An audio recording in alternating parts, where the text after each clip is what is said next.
ya, primordialisme masih Rani? Lupa, Kak. Jadi menurut kamu aja dulu nih, tebak-tebakan dulu. 47 kira-kira menurut Rani apa deh? Sebelum kita bahas ya. Kira-kira apa jawabannya? Tebak-tebakan nggak apa-apa. Salah juga nggak apa-apa. Kira-kira apa sih? Yang D. Jawabannya D. D. Fanatisme. Oke. Nah, kita bahas ya. Nomor 47, ini udah pernah dibahas di prediksi 1. Nah, masih ingat ini nggak? Nah, pola dinamika kelompok sosial, ya kan? Pola dinamika kelompok sosial itu ada akulturasi, itu perpaduan dua budaya menjadi budaya A ditambah B, dua-duanya bersatu, ya. Jadi kelihatan dua unsurnya. Nah, terus yang B, asimilasi budaya sendiri ditambah budaya asing menjadi budaya campuran. Contohnya amalgamasi atau perkawinan campuran. Nah, terus ada paternalisme, itu dominasi ras pendatang atas ras pribumi. Contohnya negara Australia, aslinya kan dia aborigin ras negroid. Nah, ada ras pendatang, penjajah waktu itu ya, Caucasoid Inggris, nah putih, kulit putih. Sehingga yang menetap di sana adalah yang berkuasa itu Australia, itu ras Caucasoid ya, atau ras kulit putih. Nah, terus yang keempat ada genosida. Genosida pembunuhan secara massal. Misalnya peristiwa Nazi. Nah, yang baru-baru ini ada juga Rohingya, Uighur ya, apa sih yang di Cina itu ya? Nah, itu juga sama genosida ya. Terus ada segregasi, itu pemisahan kelompok golongan satu ke golongan yang lain. Nah, tujuannya buat apa? Karena merasa nggak selevel, nggak satu tingkat. Nah, diskriminasi ya. Contohnya kasus apartheid. Terus ada diskriminasi kelas, membeda-bedakan. Terus ada eksklusivisme. Nah, ini merasa unggul dan tertutup. Terus ada primordialisme. Nah, ini yang tadi kan. Primordialisme kesetiaan tinggi terhadap hal-hal yang dibawa sejak lahir. Nah, biasanya yang dibawa sejak lahir itu apa? Suku, agama, ras, budaya. Nah, jadi dia setia di sini. Contohnya apa? Contohnya KKN, korupsi, kolusi, nepotisme. Misalnya, dia kalau mau apa? Milih temannya cuman yang satu golongan, yang satu suku atau satu daerah, itu berarti dia primordialisme.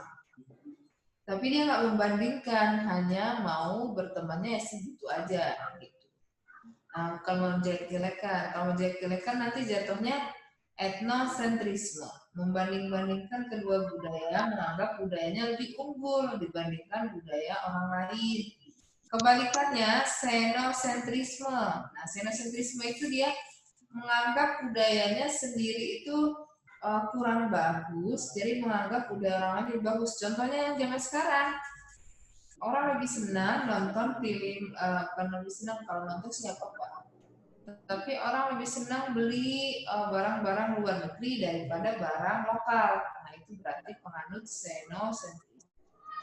Ada pluralisme bersatu, tapi karena hanya di bidang politik dan ekonomi. Terus ada multikulturalisme itu bineka tunggal ika, ya. Ada nasionalisme, paham kebangsaan, terus ada chauvinisme, rasa cinta yang berlebihan terhadap negara. Terus ada integrasi, proses penyesuaian unsur-unsur budaya yang beragam menjadi satu kesatuan. Terus ada fanatisme, paham dan perilakunya menunjukkan sesuatu yang berlebihan, fanatik. Gitu.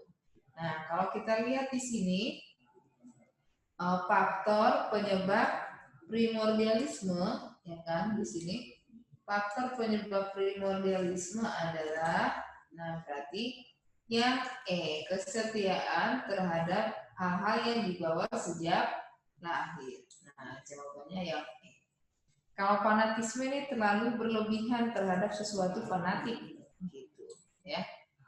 Gitu. Terus yang A, sikap tertutup pada budaya asing karena rasa curiga. Nah, ini biasanya ada vested interest namanya ya. Terus yang B, takut keseimbangan sistem masyarakatnya menjadi goyah. Nah, ada rasa curiga. Sama lagi tuh prasangka ya. Yang C, letak yang terisolasi sehingga tidak terpengaruh budaya luar. Nah, ini terisolasinya geografis ya, isolasi geografis. Nah, sehingga nomor 47 jawabannya yang paling tepat adalah yang E. Gitu. Paham nggak Rani? Paham nggak? Oke. Ini nggak nambah lagi namanya ya. Eksklusif nih, Rani. Nah, terus selanjutnya nomor 48 ya.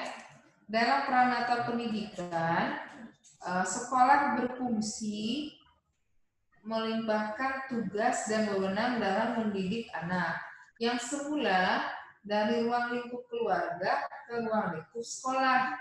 Secara sosiologis, hal ini dikenal dengan, jadi ini kira-kira dia bahasnya apa sih? Dia bahas ini Pranata Pendidikan, itu lembaga pendidikan, ya. Nah, sekolah di sini Pranata Pendidikan contohnya adalah sekolah. Nah, ini sekolah. Nah, berfungsi berarti fungsi. Nah, ini fungsi. Berarti yang dia tanya apa sih? Yang dia tanya ini secara sosiologis hal ini dikenal dengan apa maksud dia yang dia tanya fungsi. Yang dia tanya fungsinya apa gitu ya. Nah, kira-kira fungsinya apa deh? Sebelum kita bahas. Yang E. E. Nah, ini fungsi dari lembaga pendidikan yang diceritain apa gitu ya. Nah, kita lihat yang interaksionisme simbolik. Di sini kan ada opsi A nih. Kita bahas satu-satu. Opsi A, interaksionisme simbolik. Salah satu teori yang banyak digunakan dalam penelitian sosiologi. Teori ini memiliki akar keterkaitan dengan pemikiran Max Weber. Interaksionisme simbolik, interaksi, ada interaksi berarti adanya interaksi sosial berdasarkan komunikasi menggunakan lambang atau simbol. Nah, contohnya soalnya lampu merah. Lampu merah ada simbol-simbolnya. Ada warna merah, hijau, kuning.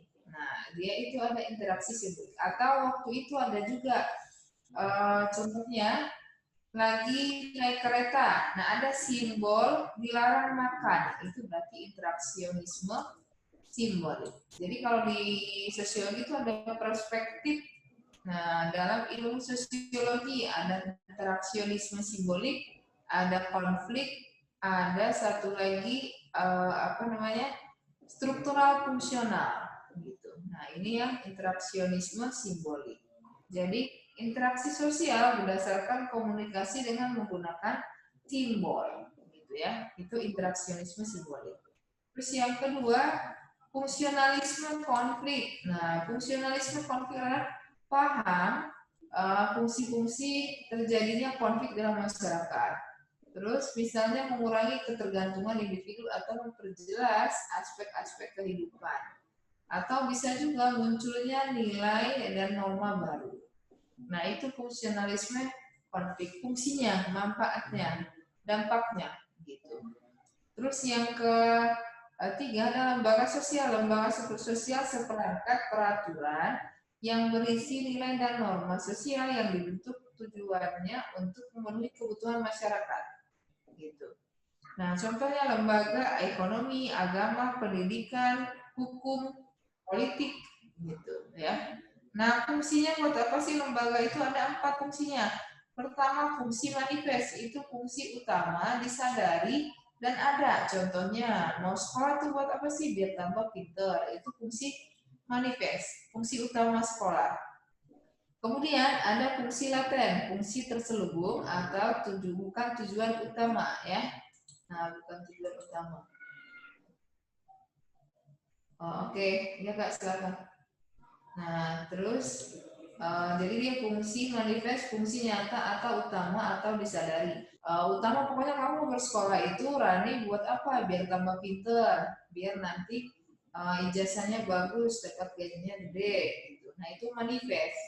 Terus ada fungsi laten, fungsi tersembunyi atau bukan tujuan utama tanpa disadari. Contohnya kita bersekolah, dengan bersekolah kita bisa menemukan teman, menemukan jodoh, menemukan jaringan, gitu ya. Terus mengurangi pengawasan orang tua, terus dapat uang jajan. Nah, semacam itu fungsi laten. Nah, terus yang ketiga fungsi positif, fungsi yang bermanfaat, yang fungsional.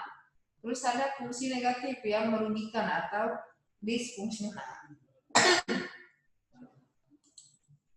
Nah, ini lanjut. Ini ngerti nggak, Rani? Ngerti, Kak. Oke. Ini kok nggak ada yang nongol lagi ya? Atau ada yang ini nggak?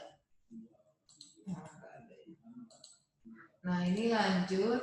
Kita lihat. Kelompok sosial menurut, jadi kan di sini kenapa ini dibahas? Karena di sini ada nih. Mana tadi? Dia bahas ini kan, kelompok formal. Ini udah dibahas ya, ini terselubung, bukan tujuan utama, ini fungsi utama. Nah, yang pembahasan bagian E, tipe-tipe kelompok sosial. Ada menurut Ferdinand Tonis, ini banyak sebenarnya ya, paguyuban sama patembayan atau gemenskap sama geselskap. Terus ada kelompok menurut Surjono Sukanto, kelompok formal dan kelompok informal. Nah, terus ada kelompok sosial menurut Emil Durkheim, itu solidaritas organik sama solidaritas mekanik. Terus ada kelompok sosial menurut Wagner in group dan out group.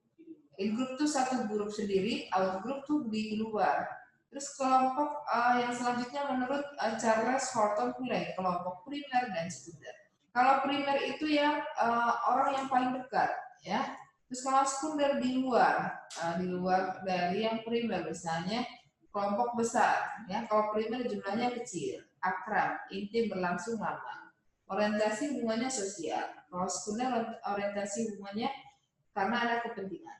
Terus ada kelompok sosial menurut Camerton, itu ada membership group sama reference group. Membership group keanggotaan, reference group itu kelompok acuan, inspirasi. Misalnya Rina suka gambarnya siapa, nah itu jadi inspirasi. Tapi kelompok, ya, gitu. Itu tipe kelompok. Terus ada lagi ini fungsi lembaga pendidikan. Fungsi lembaga pendidikan itu ada fungsi manifest, fungsi laten, sama fungsi positif dan negatif. Kalau fungsi positif negatif saya nggak bahas, ininya karena fokus aja ya. Nah, fungsi manifest untuk tadi meningkatkan pengetahuan, keterampilan, mensiapkan mencari nafkah, melestarikan kebudayaan. Nah, itu fungsi lembaga pendidikan, fungsi manifest. Kalau fungsi latennya mengurangi pengawasan orang tua dengan bersekolah, anak itu kan dititipkan, otomatis orang tua nggak mengawasi lagi, yang disalahkan siapa nanti kalau ada masalah? Sekolah, karena berada di lingkup sekolah.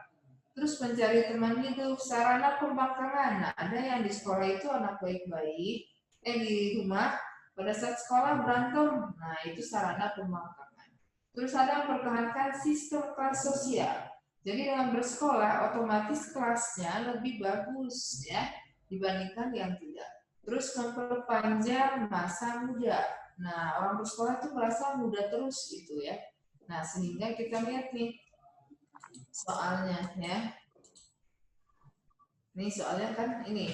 Yang dia tanya itu ini, fungsi lembaganya apa? Oh, dia di sini kan ada kata melimpahkan tugas dan wewenang dalam mendidik anak. Nah, ini berarti anak itu di sekolah dengan apa? Mengurangi pengawasan orang tua. Nah, berarti secara sosiologis hal ini dikenal dengan titik-titik. Nah, Ketemu, kira-kira Kak. ketemu nggak jawabannya nih? Nah, apa jawabannya deh? Prestasi. Fungsi laten. Nih, mengurangi pengawasan orang tua. Nih, nih. Oh, iya, iya. Ya. Kalau laten manifest itu tujuannya meningkatkan ilmu pengetahuan, mempersiapkan cari nafkah, ya. Nanti dihafalin nih ya. Iya, Fungsi Kak. laten, ya. Nah, fungsi laten mengurangi pengawasan orang tua. Paham? Paham, Kak. Oke. Nah, ini kita lanjut nomor 49 ya. Nah, 49, seseorang yang sudah lama mengidap penyakit TBC, namun ia tidak mendapatkan perawatan kesehatan yang memadai. Hal ini dikarenakan ia adalah golongan masyarakat strata bawah dengan hidup serba kekurangan sehingga tidak memiliki biaya untuk berobat. Kondisi tersebut merupakan dampak stratifikasi sosial di bidang, nah kira-kira apa deh, di bidang apa? Kesehatan. Iya, kesehatan. Ini kata kuncinya langsung ketahuan ya. Ini kan ada kata kuncinya ya, penyakit, ya kan? Terus sama juga nih. Terus dia bilang lagi di sini.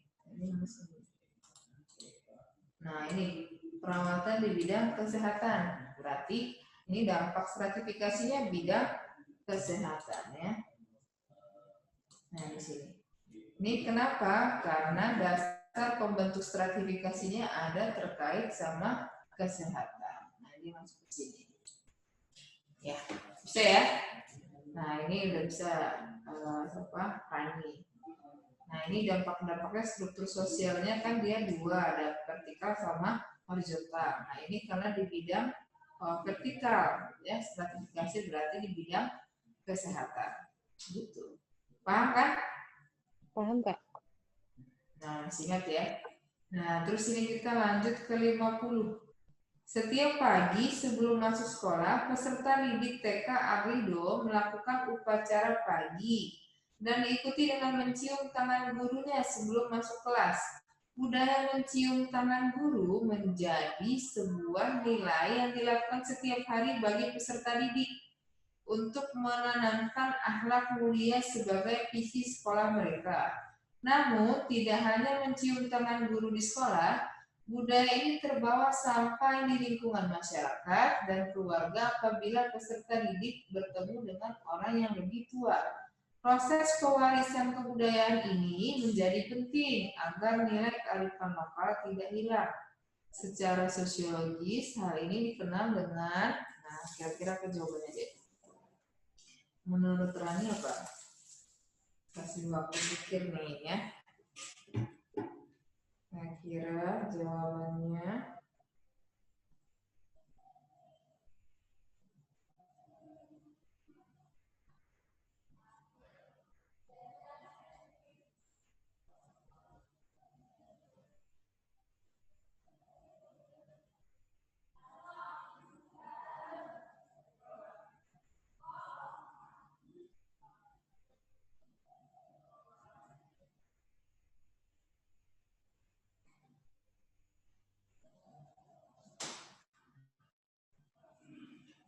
nah, menurut Rani kira-kira apa deh jawabannya?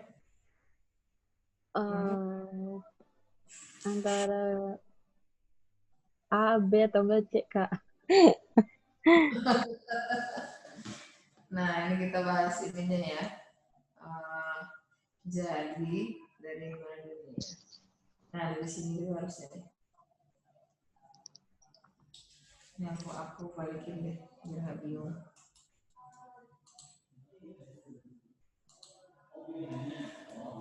Nah, ini kita bagi sini.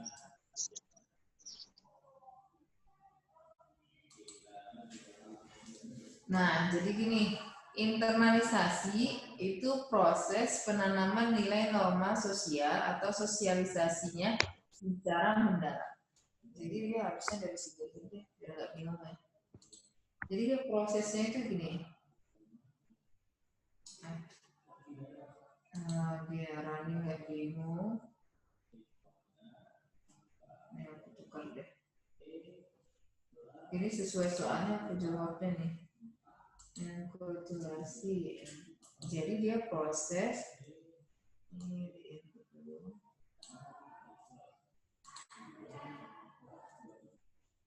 Nah, udah gini aja deh, nanti dirubah ya. Nah,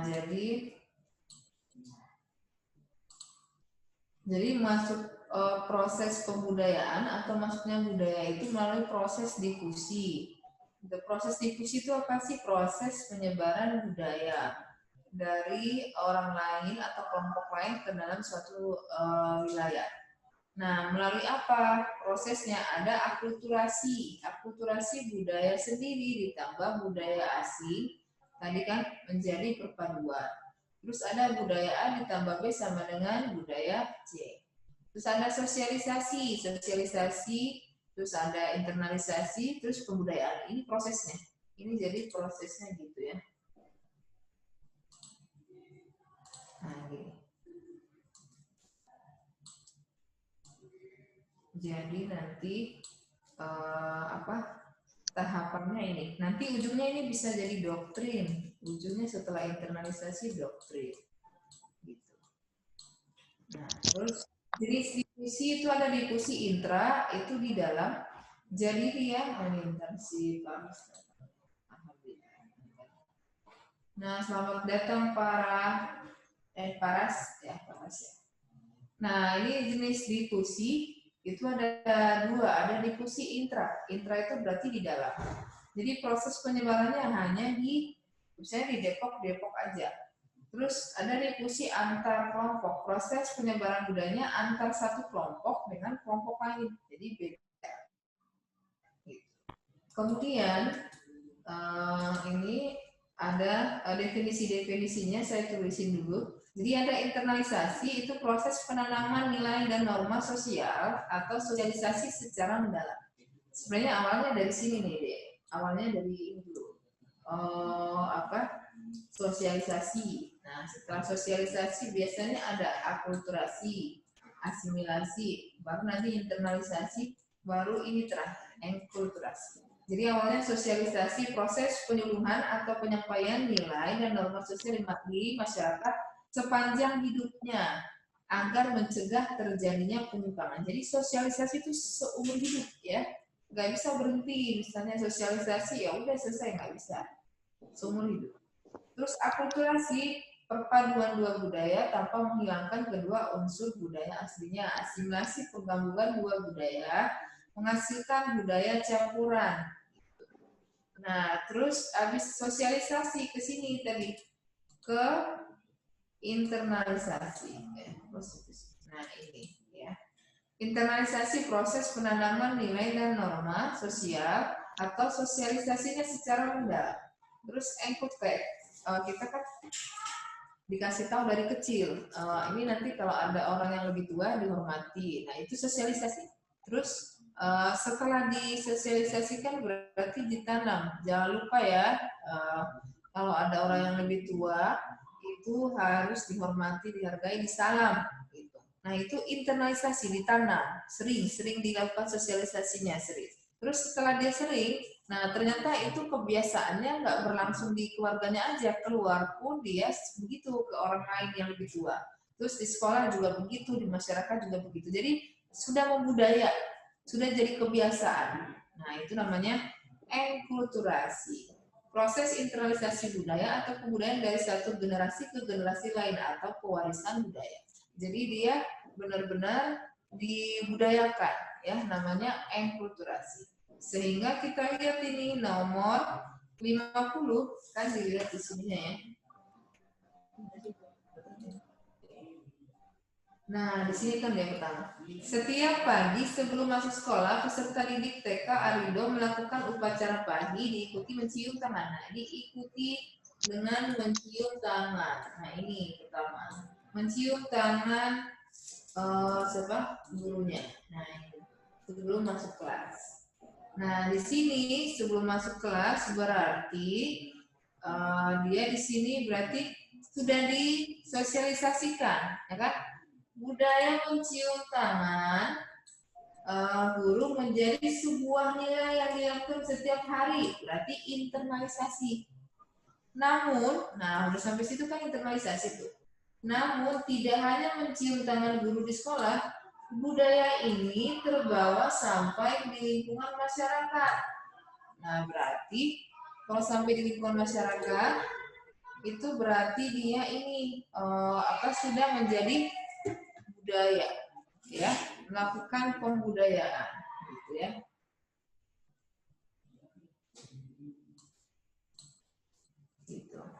Nah, jadi di sini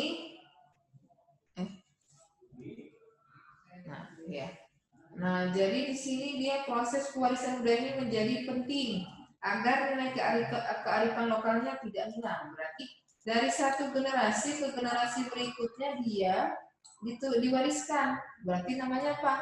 Namanya enkulturasi. Ini ya. Jadi jawabannya yang enkulturasi. Jawabannya B. Gitu. Paham nggak? Siapa aja tadi selamat datang nih yang belum datang? Di-unmute aja nggak apa-apa ya. Rani. Terus siapa lagi nih? Paras, paham nggak deh? Kaila. Nggak apa-apa di itu aja di-unmute nggak apa-apa. Paham? Gimana? Ngerti nggak? Di-unmute aja. Siapa Paras? Paras, halo dek. Kedengaran nggak suaranya? Paras sama Kaila. Halo. Gak ada suaranya nih. Paras, Kaila. Gak apa-apa, santai aja nih ya. Oke. Ini Paras sama Kaila ngerti nggak? Sekarang prediksi kedua nomor 50 ya. Ini nggak dibalas nih.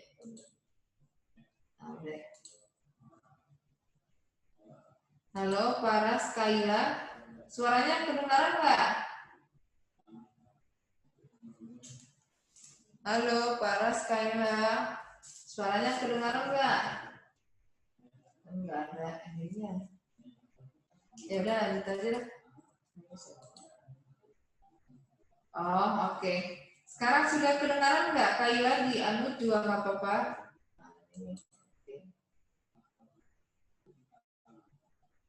Oh, udah, oke. Erlan, Mas kalian deh. Erlan juga ada datang. Erlan, selamat datang deh. Suaranya kedengaran nggak Erlan? Halo?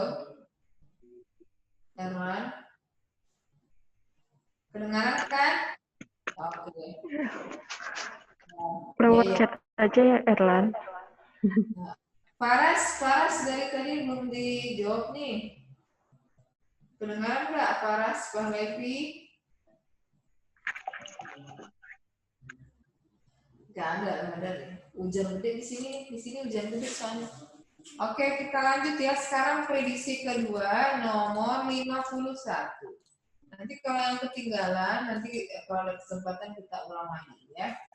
Nah, sekarang nomor 51. 51 ini ketika melakukan penelitian mengenai penyalahgunaan narkoba di kalangan remaja, seorang sosiolog tidak akan menghakimi penilaian moral terhadap gejala dan subjek yang ditelitinya. Hal ini memperlihatkan bahwa peneliti tersebut mempertahankan prinsip penting, yaitu, nah kira-kira tebak-tebakan dulu ya,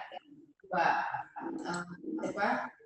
Kalian jawabnya apa dek? Kaila, Rani, Paras, sama Erlan.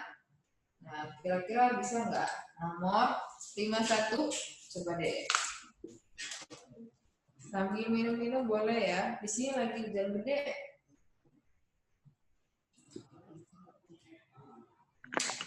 Bogor hujan Kak? Nah,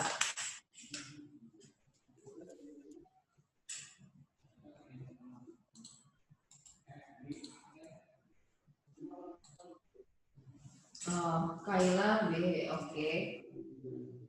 Terus Erlan sama Rani, Paras.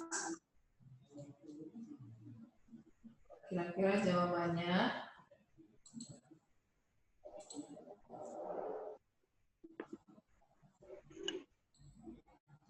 Kira-kira jawabannya apa, Dek?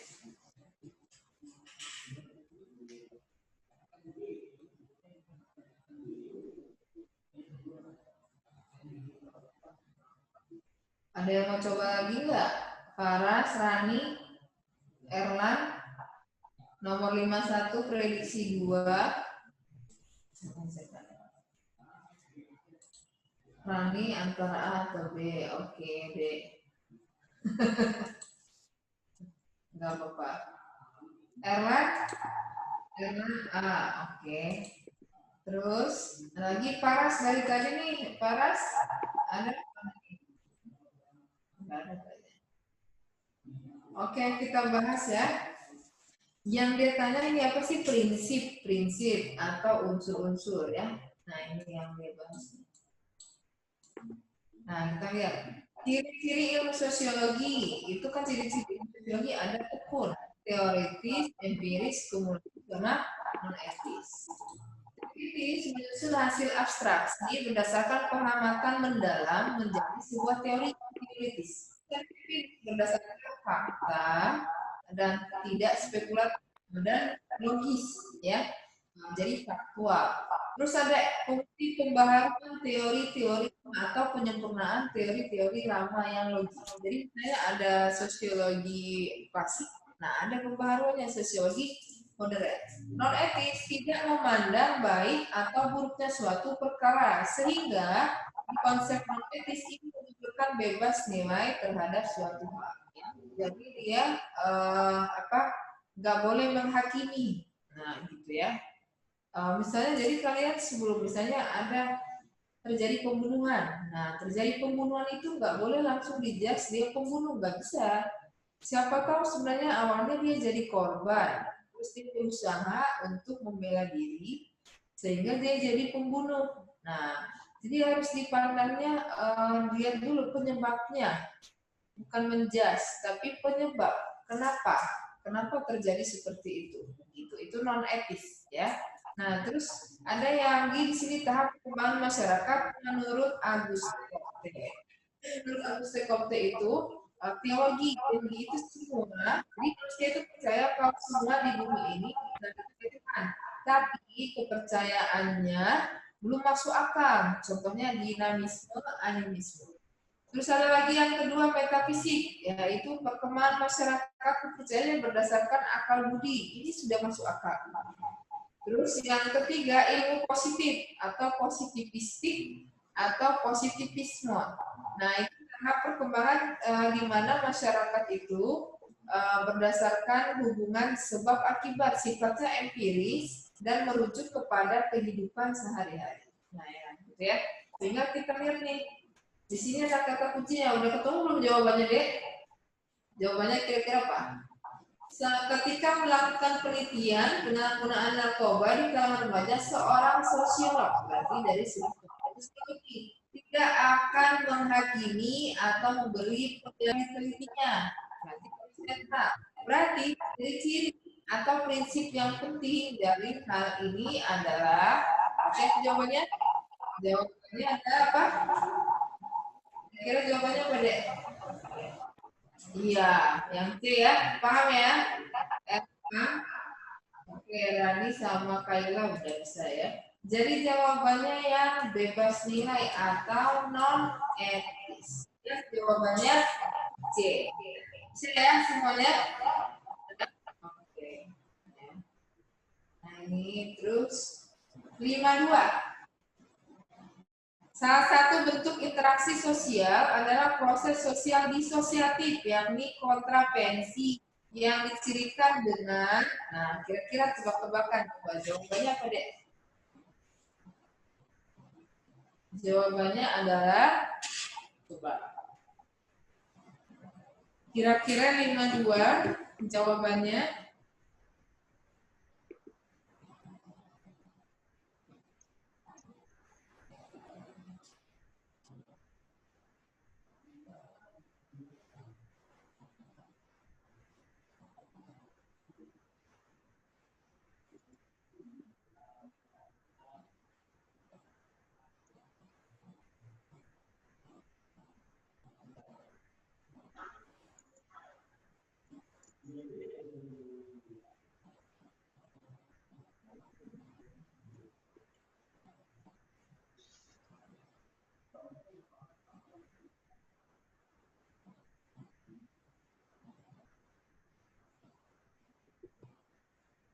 Kira-kira jawabannya apa?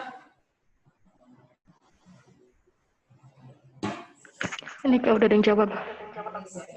Rani E, oke. Kaila C, E. Rani, apa tadi ya? Rani apa jawabannya ini ya? E. Kayla itu CE Kak. Oke. Erlan? Erlan jawabannya A. Faras, suaranya nggak ada nih. Yuk yang lainnya dicoba. Jawabannya apa nih? Di sini kenceng banget hujannya. Nah, kita lihat ya. Yang dia tanya tuh ini kan sebenarnya ya. Siapa nih Erlan? Erlan C, oke. Nah, dia tanyanya ini kan bentuk interaksi sosial. Nah, interaksi proses disosiatif yakni kontravensi. Yang dia tanya ini, kontravensi. Nah, kita lihat dinamis antara individu dengan individu atau kelompok dengan kelompok atau campuran individu dengan kelompok atau kelompok dengan individu yang positif, contohnya kerjasama, relasi, asimilasi, akomodasi. Nah, disosiatif itu apa? Nah, disosiatif adalah kompetisi, yaitu usaha memperjuangkan sesuatu yang terbatas. Terus ada yang kedua kontravensi, usaha disertai desas-desus, ada niatan terselubung yang arahnya melumpuhkan lawan, dan disertai kebencian terhadap kepribadian seseorang. Itu kontravensi.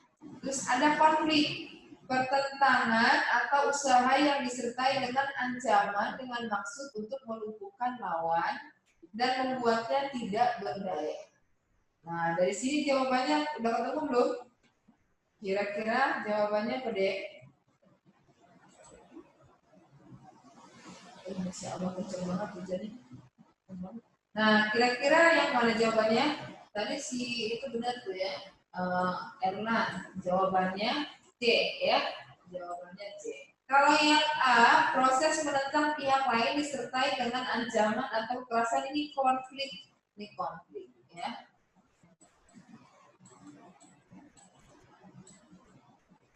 Nah, adanya sekelompok orang yang menginginkan sesuatu meskipun jumlahnya terbatas, ini kompetisi ya. Kompetisi.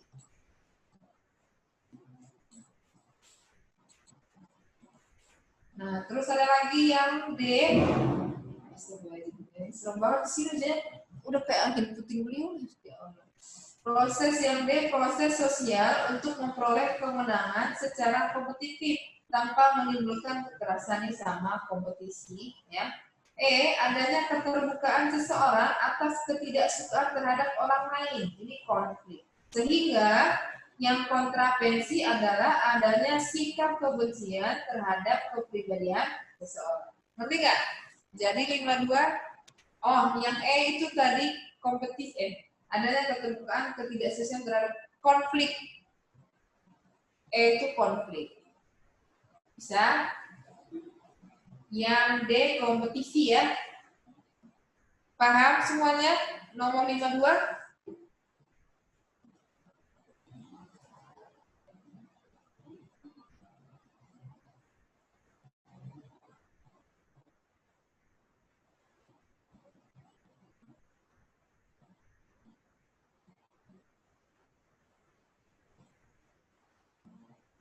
Bisa semuanya? Saya? Oke. Yang E tadi ya. Nah, di sini seru banget. Nomor 53. 53. Orang yang hidup di daerah pegunungan akan berbeda kepribadiannya dengan orang yang hidup di tepi pantai.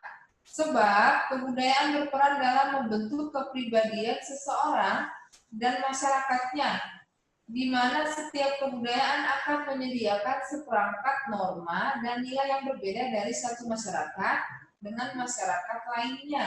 Nah, kira-kira 53 jawabannya apa, Dek? Coba tebak-tebakan ya.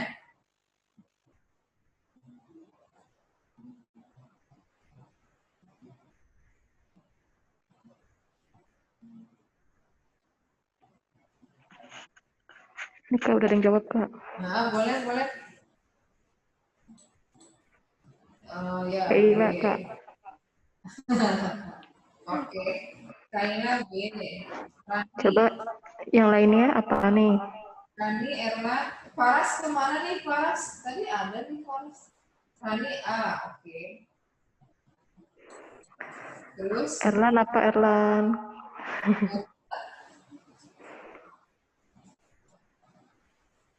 Aduh, kok seru banget di sini. Besar ya Kak hujannya? Iya, hujannya itu anginnya kenceng banget. Kayaknya ada yang roboh deh. Ya ampun. Itu dulu banjir Jakarta. Tapi di sini nggak hujan. Iya, aku nanya itu dulu. Serem. Anginnya itu kenceng banget. Kedengaran nggak? Kedengaran tadi. Ya Allah, ngeri banget.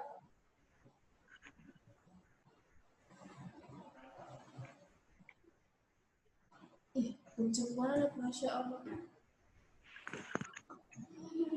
Takut.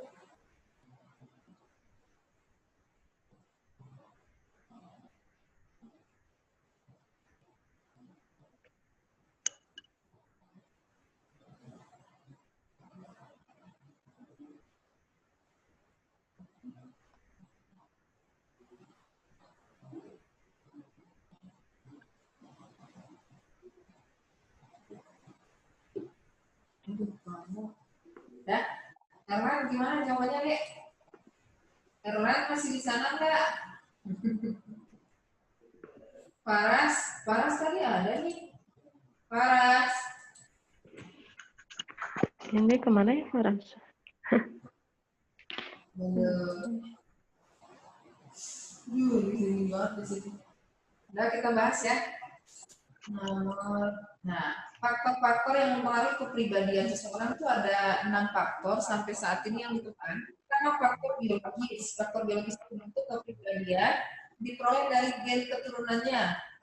Misalnya laki-laki sama perempuan itu berbeda karakternya, itu yang pertama. Yang kedua, bentuk-bentuk hidung, bentuk kulit, bentuk postur tubuh, misalnya orangnya tinggi besar, itu biasanya orangnya terlalu pede. Tapi kalau dia kecil, terus biasanya pemalu pendiam. Nah, belum lagi nanti bentuk hidungnya, bentuk bibirnya, kan ada ya psikologisnya begitu ya, biologinya ya. Nah, itu mempengaruhi juga ya, mempengaruhi kepribadian seseorang. Kemudian ada faktor budaya. Budaya itu terkait agamanya, sukunya, asal daerahnya. Ada orang misalnya suku Minang, tapi sudah lama tinggal di Jogja. Nah, dia akan mengikuti budaya orang Jogja, sekalipun dia Minang. Atau misalnya orang sebaliknya, orang Sunda, misalnya merantau ke Sumatera. Nah, dia akan ikuti budaya Sumatera. Nah, terus ada lagi orang yang agama. Nah, agama juga sama mempengaruhi kepribadian. Orang yang non-muslim, tapi selama ini tinggal di lingkungan muslim, itu dia tabiatnya akan memperlihatkan seperti orang muslim, atau sebaliknya orang yang biasa hidup di sekitar non muslim, nah dia juga akan berlaku mirip di sana kecuali sosialisasinya kuat ya. Terus asal daerah pun mempengaruhi ya. Nah, terus faktor geografis, orang yang hidup tinggal di daratan, di tepi pantai, di pegunungan, di mana lagi ya, di gurun pasir, itu mempengaruhi subtropis, tropis, ya, daerah dingin. Nah, itu mempengaruhi kepribadian seseorang. Nah, orang yang di daerah pantai suaranya biasanya karena berlawanan dengan ini ya, balapan sama ombak. Nah, tapi kalau orang yang pegunungan karena sekali jadi dia lebih halus. Nah, contohnya orang di Jawa Barat, orang dingin tapi ya biasanya makin halus bahasanya, kayak sudah di Kota Bogor sama di Puncak itu pun berbeda. Apalagi di Bandung, di Jatinangor misalnya, itu beda lagi, lebih halus lagi ya. Jadi mempengaruhi, faktor geografis mempengaruhi. Terus faktor yang keempat, faktor teman bermain atau peer group. Jadi kelompok bermain dia itu dengan siapa itu akan mempengaruhi kepribadiannya. Kalau dia bermain atau kelompok bermainnya adalah orang yang rajin, nanti dia ikut rajin. Tapi kalau misalnya dia bergabung dengan orang yang malas, dia akan ikut malas. Nah, itu mempengaruhi sekali faktor teman bermain, ya. Terus yang kelima, faktor pengalaman ada sesuatu kejadian unik yang merubah kepribadiannya, atau misalnya kita bisa bilang dapat hidayah misalnya ya, atau misalnya dia tadinya anaknya suka urak-urakan tapi setelah bapaknya meninggal jadi dia berubah. Nah itu bisa dikatakan faktor pengalaman unik. Terus ada lagi faktor prenatal. Nah prenatal itu pada saat bayinya di kandungan. Nah diperkirakan kalau bayi di kandungan itu 4 bulan ke atas, itu dia sudah bisa mendengar apa yang lagi dibicarakan orang tuanya. Nah, makanya kenapa ada hafal Al-Quran yang umur setahun, 2 tahun yang sering pada saat di kandungan dia mendengarkan Al-Quran jadi hafiz. Nah, katanya dia sudah bisa mendengar, gitu. Cuma dia nggak bisa melihat dan nggak bisa membaca, ya. Nah, makanya dia yang pertama diciptakan itu adalah telinganya, gitu, karena bisa mendengar, ya. Nah, itu jadi faktor-faktor yang mempengaruhi kepribadian seseorang. Nah, kita lihat soalnya, orang yang di daerah akan berbeda kepribadiannya dengan orang yang di tepi pantai. Ini bukan, ya. Sebab kebudayaan berperan dalam membentuk kepribadian seseorang dan masyarakatnya, di mana setiap kebudayaan akan menyediakan seperangkat norma dan nilai yang berbeda dari satu masyarakat. Berbeda. Kalau ini faktor daerah hubungan, tepi pantai, geografis, ya, di geografis. Nah, terus yang ini faktor kepribadiannya karena budaya. Jadi benar-benar, tapi nggak nyambung jawabannya. Untuk kalimat 3, jawabannya ada B, ya. Paham? Paham, Adek? Iya, Rani, Erlan, Farah, paham? Suaranya kedengaran nggak? Di sini soalnya udah bindeng banget, udah ini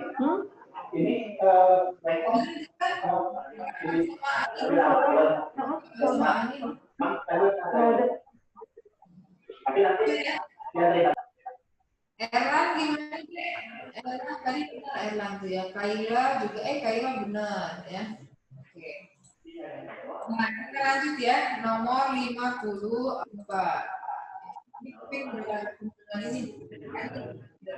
Ini ya. Nomor 54. Meski masyarakat Indonesia telah mengalami perubahan sosial, baik secara evolusi maupun revolusi, sifat feodal masih bertahan di beberapa tempat.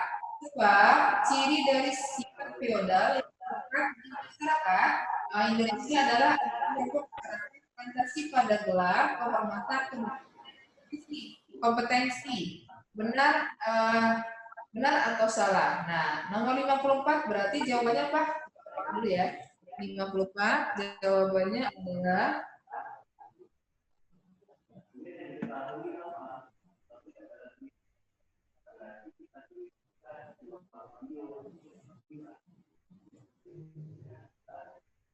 kira-kira jawabannya apa?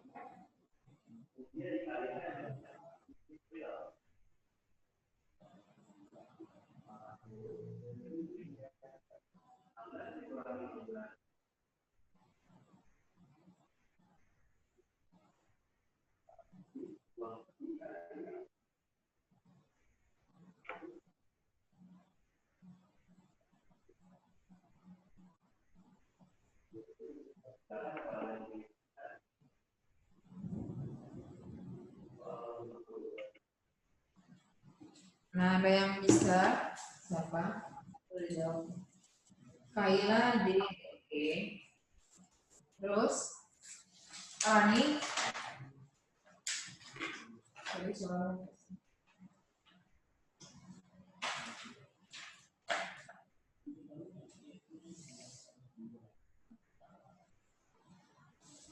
Rani kira-kira jawabannya apa sama Erlan?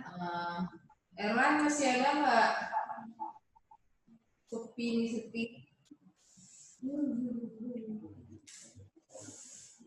Dingin banget ya.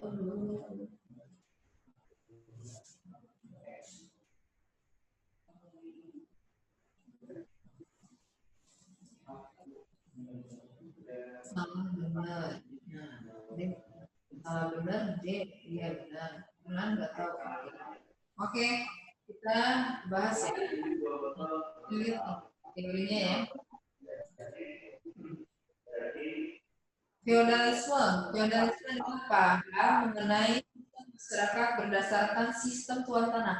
Jadi yang punya tanah itu yang berkuasa. Zaman penjajahan, ini zaman penjajahan. Nah, ciri-ciri masyarakat feodalisme, sistem berdasarkan kepemilikan tanah. Jadi ada yang berdasarkan tanah.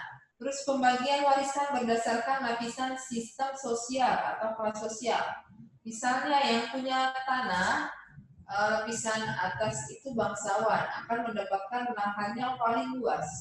Nah, sedangkan yang lapisan bawah memiliki kepatuhan mutlak kepada tuan tanahnya. Lapisan atas, jadi dia harus patuh. Dia di situ yang lapisan bawah, jadi kayak budak jadinya ya. Kekuasaan dimiliki oleh lapisan atas dan tidak diberikan ke lapisan bawah. Sistem stratifikasi sosialnya tertutup, nggak bisa berpindah. Pokoknya yang nggak punya tanah, dia udah nyewa tanah, terus dia nanti bagi hasil. Nah, udah nyewa bagi hasil lagi. Ya. Terus nasib terkait dengan pekerjaan, kehidupan, dan aspek lainnya dimiliki lapisan sosial bawah, ditentukan oleh lapisan sosial atas. Makanya tadi, dia udah nyewa, dipekerjakan lagi, terus bagi hasil lagi. Nah, makanya ini dianggapnya jelek ya. Ini masa penjajahan, gitu, zaman penjajahan. Nah, terus perubahan sosial berdasarkan kecepatannya atau perkembangannya ada dua, ada evolusi sama revolusi. Evolusi perubahan terjadi secara lambat atau bertahap, sedangkan revolusi perubahan terjadi secara cepat. Ya, nah kalau kita lihat di sini, meskipun masyarakat Indonesia telah revolusi, sifat feodal masih bertahan di beberapa tempat sekarang. Sebab ciri dari sifat feodal masih melekat di dalam pada gelar, kehormatan, kedudukan, dan kompetensi. Nah, masalahnya hanya tanah, lapisannya ya. Jadi kalau ini itu tapi terbuka, alias moderate ya. Sehingga alasannya salah. Sehingga jawabannya C. Gitu kira-kira. Paham? Coba paham nggak? Erlan, Rani, Kaya, paham? Gimana deh? Ngerti nggak? Oke. Oke. Oh iya. Oke. Nah, kita lanjut ke nomor 55.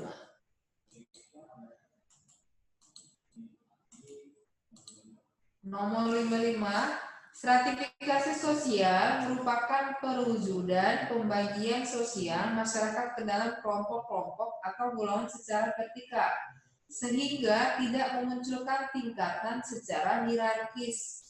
Sebab stratifikasi sosial menjadikan perbedaan peran sosial di dalam masyarakat serta menyebabkan perbedaan dalam hal privilege, prestise, dan power. Nah, benar atau salah, terus jawabannya apa? Nomor 55. Nah, Kaila B, oke. Terus siapa lagi? Coba. Ini kok edit dulu. Kira-kira yang lain di mana?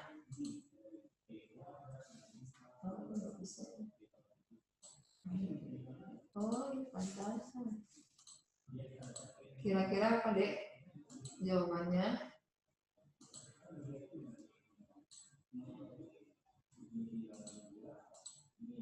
Erlan B. Oke, jawabannya. Nah, kita bahas ya. Ini tadi ya, struktur sosial ada horizontal sama vertikal ya, atau diferensiasi samakan berdasarkan tingkatan atau hierarki sosial ya. Nah, terus berarti di sini, nah ini berarti pernyataannya benar. Nah, stratifikasi dasar pembentuknya apa? Dasar pembentuknya ada pendapatan, ekonomi, jabatan, keturunan, kata, dan kesehatan. Ini salah benar. Nah, ini salah ya. Nah, ini salah ya. Harusnya memunculkan karena strata. Terus stratifikasi prestise benar. Ini benar. Salah benar jawabannya D. D ya. Gitu. Semuanya ya. Bisa kan? Nah, dan yang mau ditanya nggak, yang nggak paham, coba deh. Sambil lihat yang ketinggalan juga boleh, nanti kita bahas lagi. Coba, ada yang mau lihat nih? Ini salah.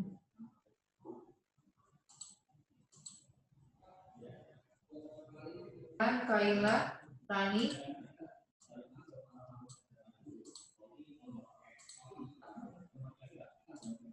Oh, enggak, oke. Rani gimana sama siapa? Kaila, Paras nih. Paham nggak semuanya? Tadi saya ulang lagi jawabannya ya. Kan tadi ketinggalan itu berapa orang? Nanti saya koreksinya. Pembahasannya nanti saya kirim ya. Ini ada kelompoknya. Menurut kamu tuh.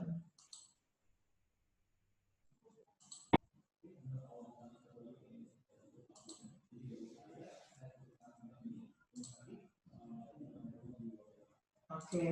Visualisasi ya. Terus 47 jawab ya. Terus nomor berapa? 48 jawabannya fungsi laten C. Terus 49 kesehatan. Kemudian 50 enkulturasi B. Terus 51 bebas nilai C. 52 C. Adanya sikap kebencian terhadap kepribadian seseorang. Terus yang 53 jawabannya B ya. Terus 54 jawabannya C. 55 jawabannya D, Depok. Nah, waktunya sudah habis. Kalau nggak ada yang ditanya lagi, nanti insya Allah pembahasannya hari ini ya. Nanti saya kirimkan ke Kak Eni. Nah, terima kasih atas perhatiannya. Sebelum kita tutup, pada baiknya kita berdoa dulu. Alhamdulillahirrahmanirrahim ya, syukur. Nah, semoga bermanfaat. Terima kasih Kak Eni sama Kaila, Eman, sampai ketemu lagi. Assalamualaikum warahmatullahi wabarakatuh. Waalaikumsalam warahmatullahi wabarakatuh. Terima kasih Kak Aila. Sampai ketemu lagi Kak. Iya. Nih, terima kasih teman-teman yang telah bergabung.